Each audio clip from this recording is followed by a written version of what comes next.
بسم اللہ الرحمن الرحیم الحمد للہ رب العالمین والصلاة والسلام علی سید المرسلین وعلی آلہ وصحبہ اجمعین۔ درس حدیث میں آج ہم ریاض الصالحین میں سے باب بیان کثرت طرق الخیر، اس باب پر بات کریں گے، اور اس کا مطلب یہ ہے کہ نیکی اور بھلائی کے راستے بہت سے ہیں، صرف مخصوص نہیں ہیں بلکہ اللہ تعالیٰ نے بے شمار راستے ہمارے لیے بنا دیے ہیں۔ وما تفعلوا من خیر فإن اللہ بہ علیم، کہ جو بھی تم خیر کی بات کرو تو اللہ تعالیٰ جانتا ہے۔ تو لہذا پھر ہمیں اس بات کی طرف اشارہ کیا ہے کہ ہم اللہ تعالیٰ کی راضی کرنے کے لیے جو بھی عمل کر سکتے ہیں ہمیں وہ کرنا چاہیے۔ اس سلسلے میں پہلی حدیث ہے ابو ذر رضی اللہ تعالیٰ عنہ کی، فرماتے ہیں کہ میں نے رسول اللہ صلی اللہ علیہ وسلم سے یہ کہا کہ یا رسول اللہ ای الاعمال افضل؟ قال الایمان باللہ والجہاد فی سبیلہ۔ قلت ای الرقاب افضل؟ قال انفسها عند اہلها واکثرها ثمنا۔ قلت فإن لم افعل؟ قال تعین صانعا او تصنع لاخرق۔ قلت یا رسول اللہ ارأیت ان ضعفت عن بعض العمل؟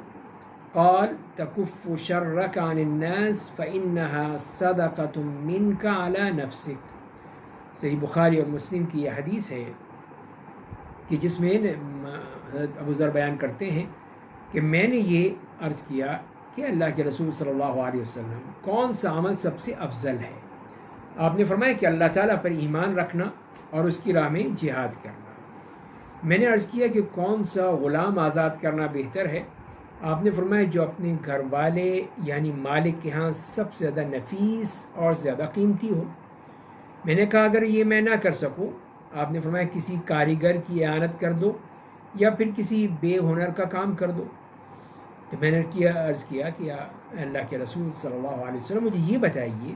اگر میں ان میں سے بعض عمل نہ کر سکوں تو؟ آپ نے فرمایا کہ پھر تم لوگوں کو اپنے شر سے بچائے رکھو، یہ بھی تمہاری طرف سے اپنے نفس پر صدقہ ہے۔ تو یہاں ہم دیکھتے ہیں کہ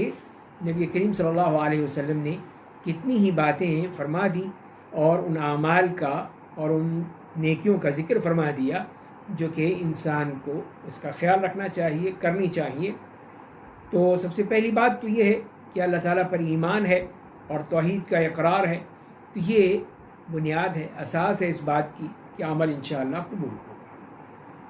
دوسری بات یہ کہ اللہ تعالیٰ کی راہ میں جہاد کی ترغیب کی گئی، کیونکہ اللہ تعالیٰ پر ایمان لانے کے بعد سب سے افضل عمل اللہ کی راہ میں جہاد کرنا ہے، اور اس کے لیے جزا محنت کے مطابق اور اجر مشقت کے مطابق ہوگا، کہ جو اس نے محنت کی ہے، مشقت کی ہے، اللہ تعالیٰ اس کا بہترین اجر عطا فرمائے گا۔ اس کے بعد ہم دیکھتے ہیں اس حدیث میں کہ ضرورت مندوں اور محتاجوں کی مدد کرنے کی ترغیب کی گئی ہے۔ یعنی اگر کوئی کاریگر ہے اور وہ کوئی کام کرنے سے ذرا مشکل ہو رہی ہے، عاجز ہو رہا ہے، تو اس کی مدد کرنی چاہیے، اور اگر کوئی شخص بے ہنر ہے تو اس کو سکھانا چاہیے، اس کی مدد کرنی چاہیے اس طرح کہ وہ کوئی چیز سیکھ لے تاکہ وہ کوئی کمائی کر سکے، اپنے اور اپنے بچوں کو کھلا سکے۔ اور اسی طرح دوسروں کو شر اور تکلیف نہ پہنچانا یہ بھی اعمال ایمان میں داخل ہے، اور یہ صدق و احسان سے کم نہیں ہے کہ کسی کو تکلیف نہ دے، کسی کو شر نہ پہنچے، کسی کو کوئی بھی اذیت نہ پہنچے، تو یہ بھی اس کے لیے جائز ہے کہ وہ یہ کر سکتا ہے۔ اور اس معاملے میں بھی اسلام میں غلاموں کو آزاد کرنے کی بھی ترغیب دی گئی ہے، اس کو بھی کہا گیا ہے کہ وہ غلام کو آزاد کر دینا۔ تو یہ دیکھا جائے کہ اسلام میں نرمی ہے، یہ کسی بندے کو اس کی طاقت سے بڑھ کر کام سے مکلف نہیں کیا گیا، جتنا بھی کر سکے۔ اسی لیے وہ پوچھ رہے ہیں کہ اگر میں نہ کر سکوں تو، اگر میں یہ نہ کر سکوں تو اس طرح نبی کریم صلی اللہ علیہ وسلم نے ان سے یہ نہیں کہا کہ نہیں لازمی کرو تم ورنہ تمہاری خیر نہیں ہے، نہیں، بلکہ ان کے لیے وہ راستے بیان کر دیے کہ تم یہ کر لو، یہ کر لو، اور سب سے آخر میں جو بتایا گیا ہے کہ اپنے شر سے دوسروں کو محفوظ رکھو، دوسروں کو تکلیف نہ پہنچے، یہی کافی ہے، یہی صدقہ ہے تمہاری طرف سے کہ کوئی تم سے شکایت نہیں کرتا، تمہارے بارے میں کچھ نہیں کہتا، تو یہ بھی بہت ایک اچھی بات ہوگی کہ لوگ تمہارے شر سے محفوظ رہیں گے۔ دوسری حدیث آج ہم لیں گے، وہ بھی حضرت ابو ذر رضی اللہ تعالیٰ عنہ کی روایت ہے فرماتے ہیں کہ رسول اللہ صلی اللہ علیہ وسلم نے فرمایا ہے کہ یصبح علی کل سلامہ من احدکم صدقہ فکل تسبیحۃ صدقہ وکل تحمیدۃ صدقہ وکل تہلیلۃ صدقہ وکل تکبیرۃ صدقہ وامر بالمعروف صدقہ ونہی عن المنکر صدقہ ویجزئ من ذلک رکعتان یرکعہما من الضحیٰ۔ اس میں جو فرمایا گیا کہ رسول اللہ صلی اللہ علیہ وسلم نے فرمایا ہے کہ تم میں سے ہر ایک کے ہر جوڑ پر صبح کو ایک صدقہ ہے، پس ہر تسبیح یعنی سبحان اللہ کہنا صدقہ ہے، ہر حمد الحمدللہ کہنا صدقہ ہے، ہر تحلیل لا الہ الا اللہ کہنا صدقہ ہے، ہر تکبیر اللہ اکبر کہنا صدقہ ہے، نیکی کا حکم دینا صدقہ ہے، برائی سے روکنا صدقہ ہے، اور ان سب سے وہ 2 رکعتیں کافی ہو جاتی ہیں جو انسان چاشت کے وقت اشراق کے وقت پڑھتا ہے۔ تو اس سے اللہ تعالیٰ نے ہمارے لیے صدقات کی ایک فہرست بتا دی اور اس کے ذریعے سے ہمیں بتایا کہ تمہارے ہر جوڑ پر تمہیں ایک صدقہ دینا ہے۔ تو یہ صدقات جیسے کہ بتایا گیا مختلف احادیث میں اسی مفہوم کے ساتھ آیا ہے کہ انسان کے اوپر 360 صدقے اس کے اوپر لازم آ جاتے ہیں۔ یہ 360 جو اس کے جوڑ ہیں پورے جسم میں، وہ ان کے اوپر اس کو صدقہ دینا چاہیے۔ تو یہ بھی دیکھ لیجئے کہ اس میں سے ایک بھی چیز جو ہے وہ خراب ہو جائے، آپ کے یہی ہاتھ کے جو جوڑ ہیں کتنی آسانی سے آپ اپنی انگلیوں کو اپنے جسم کو موڑ لیتے ہیں، ضرورت کے مطابق اس کو استعمال کر لیتے ہیں۔ اگر یہ جوڑ جو ہیں وہ خراب ہو جائیں یا اکڑ جائیں، ہاتھ کو ہلایا نہ جا سکے، موڑا نہ جا سکے، ہاتھ کی انگلیوں کو حرکت نہ دی جا سکے، تو پھر کیا کریں گے؟ تو یہی ہے کہ اس طرح ہم دیکھتے ہیں کہ اللہ تعالیٰ نے جو ہمیں یہ اس قسم کی آسانی دی ہے تو اسی کے لیے کہا ہے کہ اس کی ہر جوڑ کا ایک صدقہ ادا کرو، اور صبح ہوتی ہے تم صحیح سلامت ہوتے ہو تو تمہارے اوپر یہ صدقہ عائد آ جاتا ہے۔ تو اس طرح پھر یہ عافیت پر اللہ تعالیٰ کا شکر ادا کرنا چاہیے، اور دفع بلا کے لیے، مصیبت کے لیے، پریشانی کے لیے، وبا کے لیے انسان کو پھر صدقہ کرنا چاہیے۔ اور اسی لیے پھر یہاں پر یہ بتایا گیا کہ اس قسم کی جتنے بھی کلمات ہیں، سبحان اللہ، الحمدللہ، لا الہ الا اللہ، اللہ اکبر، یہ سب کہنا جو ہے وہ یہ صدقات میں آ جاتی ہے، اللہ تعالیٰ کے ہاں اس کو صدقہ لکھا جاتا ہے۔ اور پھر ان تمام چیزوں کے ساتھ اگر کوئی نہیں کر سکتا ہے تو اس کے لیے پھر ایک آسان طریقہ بتا دیا کہ وہ چاشت کی نماز، جسے نماز اوابین بھی کہا جاتا ہے یا اشراق بھی کہا جاتا ہے، تو وہ نماز ادا کر دے تو اللہ تعالیٰ پھر اس کے لیے بھی اس پر اس کو اجر دیں گے، اور یہ تمام ان جوڑوں کا وہ صدقہ ہو جائے گا۔ اور اسی طرح ہم اس حدیث میں دیکھتے ہیں کہ نیکی اور بھلائی کی بہت سے راستے ہیں،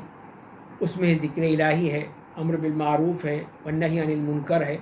تو یہ بھی نیکی کے راستے ہیں کہ آدمی جب نیکی کا حکم دیتا ہے کسی کو، کوئی اچھے کام کی ترغیب دلاتا ہے، اچھے کام کی اس کو تاکید کرتا ہے، تو یہ بھی اس کے لیے صدقہ لکھ دیا جاتا ہے، ثواب ہوتا ہے کہ اس نے ایک نیک کام کی طرف کسی کو توجہ دلائی ہے، کسی کو اس کی طرف راغب کیا ہے۔ اور اسی طرح کسی برے کام سے روکنا، تو کوئی شخص جو ہے وہ گناہ کا کام کر رہا ہے، غلط کام کر رہا ہے، آپ نے اس کو روک دیا، اس کو بتا دیا، سمجھا، حکمت کے ساتھ، ڈنڈے کے زور پر نہیں، گالم گلوچ کے ساتھ نہیں، آرام سے اچھے طریقے سے آپ نے اس کو بتا دیا، تو یہ بھی آپ کے لیے وہ صدقہ لکھا جائے گا۔ اس طرح ہم دیکھتے ہیں کہ نبی کریم صلی اللہ علیہ وسلم نے کتنی ہی ایسی باتیں ہمیں بتا دیں کہ وہ اقوال کے ذریعے سے بھی اور اعمال کے ذریعے سے، قولاً اور عملاً، دونوں طرح وہ اگر ہم کریں گے تو وہ صدقات اللہ کے ہاں لکھے جائیں گے۔ اور اس کے ساتھ ساتھ یہ بھی بتا دیا، اور یہ بھی ایک بہت بڑی سعادت ہے کہ انسان کو یہ موقع مل جائے کہ وہ اشراق کے یہ نوافل ادا کر دے۔ تو نبی کریم صلی اللہ علیہ وسلم بھی یہ نوافل ادا کیا کرتے تھے، تو اس لیے اگر وہ بھی نوافل ادا کر دیے جائیں تو وہ اس طرح پورے جسم کا صدقہ ہو جائے گا۔ تو یہ جو 360 جوڑوں کو پر صدقہ کرنے کا کہا گیا ہے، تو وہ اس طرح بھی کیا جا سکتا ہے، اور اس طرح بھی کیا جا سکتا ہے کہ چاشت کی وہ 2 رکعت 2 نوافل پڑھ لیے جائیں، زیادہ پڑھنے تو اور اچھی بات ہے، 8 تک پڑھے ہیں آپ نے، تو وہ بھی انسان کے لیے وہ مفید ثابت ہوں گے۔ تیسری حدیث جو آج ہم پڑھیں گے وہ بھی حضرت ابو ذر رضی اللہ تعالیٰ عنہ کی روایت ہے کہ نبی کریم صلی اللہ علیہ وسلم نے فرمایا ہے کہ عرضت علی اعمال امتی حسنها وسیئها فوجدت في محاسن اعمالها الاذى يماط عن الطريق وجدت في مساوي اعمالها النخاعة تكون في المسجد لا تدفن، کہ نبی کریم صلی اللہ علیہ وسلم نے فرمایا ہے کہ میری امت کے اچھے اور برے اعمال مجھ پر پیش کیے گئے، بس میں نے اس کے اچھے اعمال میں راستے سے تکلیف دہ چیز کو ہٹانا بھی پایا ہے، اور اس کے برے اعمال میں وہ تھوک پایا جو مسجد میں تھوکا گیا ہو اور اسے مٹی میں دبایا نہ گیا ہو۔ تو یہاں پر بھی کچھ اعمال کا ہی تذکرہ ہم دیکھتے ہیں اس حدیث میں بھی، اور اس سے معلوم یہ ہے کہ یہ وہ نیک اعمال ہیں جس کو انسان جو کرتا ہے تو یقیناً اللہ تعالیٰ کے ہاں وہ اس کا مقام پاتا ہے۔ تو یہ اللہ تعالیٰ کی کتنی ہمارے اوپر نعمت ہے، انعام ہے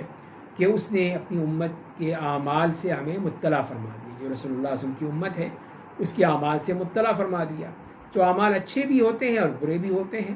تو انسان کو نیک اعمال زیادہ سے زیادہ کرنے چاہیے، خواہ وہ چھوٹے ہی کیوں نہ ہوں، جیسے کہ ایک تکلیف دہ چیز کو ہٹا دینا ہے راستے سے، اور مسجد میں کوئی گندگی ہے، کسی نے تھوک دیا ہے، کسی نے اور کوئی چیز پھینک دی ہے، تو اس کو ہٹا دینا، اس کو صاف کر دینا، تو یہ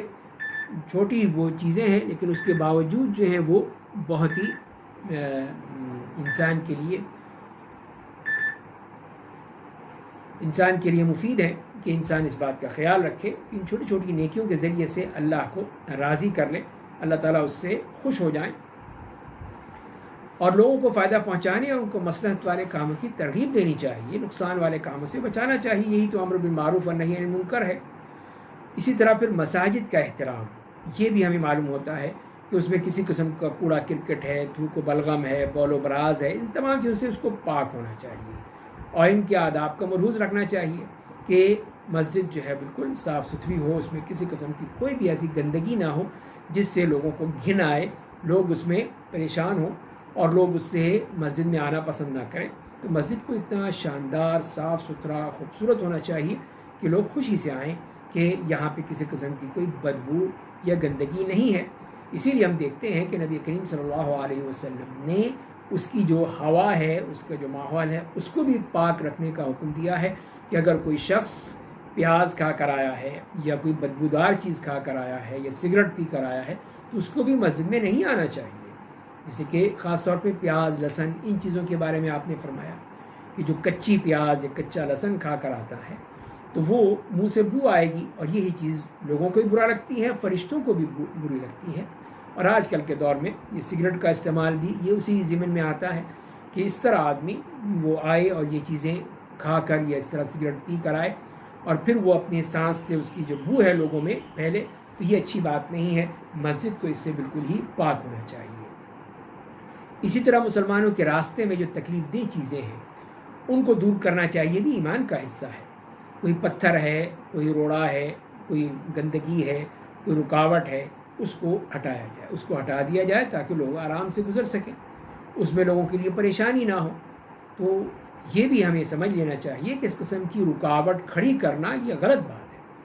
کہ لوگ جو ہے راستے بند کر کے اس میں کوئی جلسے جلوس کر رہے ہیں، وہاں پہ اپنی کوئی مجالس کر رہے ہیں، وہاں پہ کسی اپنی ضرورت کے تحت لوگوں کے لیے راستے بند ہو گئے، اب کہیں سے نہیں جا سکتے یا دور سے جانا پڑے گا، تو یہ چیزیں جو ہیں یہ اسی میں آ جاتی ہیں کہ لوگوں کو تکلیف دی جاتی ہے، اور یہ پسند نہیں کیا گیا۔ نبی کریم صلی اللہ علیہ وسلم نے بھی سختی سے منع کیا، اور پھر یہ ایک اخلاق کا بھی تقاضا ہے کہ اخلاق ہونا چاہیے کہ ہماری زبان سے، ہمارے ہاتھ سے، ہمارے کسی عمل سے کسی کو نقصان نہ پہنچے، کسی کو ضرر نہ پہنچے۔ تو یہ چیزیں جو ہیں جب اس طرح آدمی اچھے اعمال کرتا ہے تو یہ اچھے اخلاق کا بھی ایک نشانی ہے، علامت ہے، اور اس کے ساتھ ساتھ ایمان کا بھی حصہ ہے کہ آدمی اس طرح نیک اعمال کرتا ہے تو لوگوں کو بری باتوں سے بچا کر رکھتا ہے۔ اللہ تعالی ہمیں نیک عمل کرنے کی توفیق عطا فرمائے، چاہے جو بھی نیکیاں ہوں ان سب کو، چاہے چھوٹی ہو یا بڑی ہو، اس کو کرنے کی توفیق عطا فرمائے۔ وآخر دعوانا ان الحمد للہ۔